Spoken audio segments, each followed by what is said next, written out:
koalicionit për ta rikonfirmuar ndoshta prap presidentën që është tani. Dhe vendi s'ka nevojë të shkojë zgjedhje, mund të vazhdojmë. Mund të guxoj deri këtu, guxoja?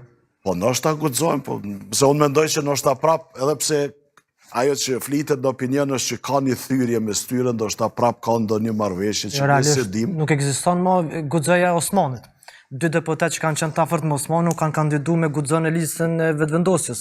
Orbërim Meta edhe doktori Ferizajit. Ata mund me një rikonfirmim presidentes mund të akomodohen ata në ndonjë post ekzekutiv dhe besoj që është çështje mund të jetë një prej skenarëve po them. Ose vendi mund shkojë prapë zgjedhje sepse nuk janë numrat aktual, po kjo mund të jetë një prej. Po më kujtohet diçka tash. Se nuk kanë memorje vetëm ata. Atë kujtohet Gërvalla në fushat tha nuk na kanë mjaftuar 51% që për mi kry punë të mëdhaja të qeverisë. Tash po lidhe me fjalët e tyre, apo? A tha kështu? Tash kur si kanë mjaftu 51% që i bjen deputet shumicë. Kanë mjaftu 61 me bëfun.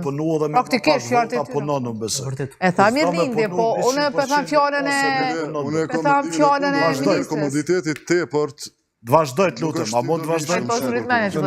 Është e përgjithshme. Te votat nganjëherë edhe për partitë e votat të diasporës, a mund dalë? Sfiduese më të ngushtë punon më shumë. Mendoj që nëse marrim për bazë mënyrën se si voton diaspora, mendoj që diaspora do të jetë. Pse i ka votat vetëvendosja në diasporë? Pse ka çështje? E tha zotri Beluli, pjesën më të madhe shtoja kësaj atë lidhjen emocionale, domethënë pjesë e madhe veprimit tyre është i bazuar në mallëngjim, në emocione, në një lloj lidhje që kanë shpirtërore me familjet e tyre, me vendin, me nacionalizmin folklorik normalisht. Zoti Beluli e tha veriu ka qenë ai që ka shumë nacionalistë. Ai po me nacionalistë veriu. Edhe thonë, këto vota po konsiderohen si vota tarta, unë besoj që këto vota nuk do të konsiderohen nga partitë vetëm numra, po vërtet këto vota do të jenë vota shtytse për një qeveri më funksionale, një qeveri që kryjnë punë më shumë, që ju del zot këtyre votave të diasporës.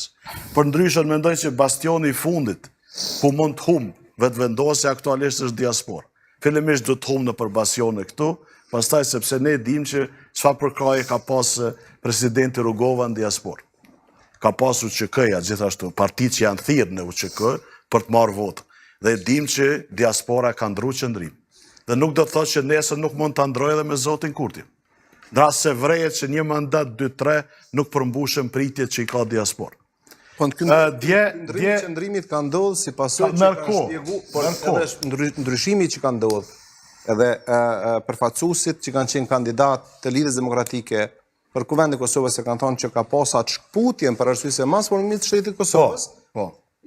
Subjektet politike janë shu strukturat. Dhe kjo kemë ndryshe i kena tonë. Tani më jem shtet edhe ndoshta është pa nevojë mund ta bëjmë. Ka nevojë që ta mobilizohen për krijimin e shtetit Kosovës për liri.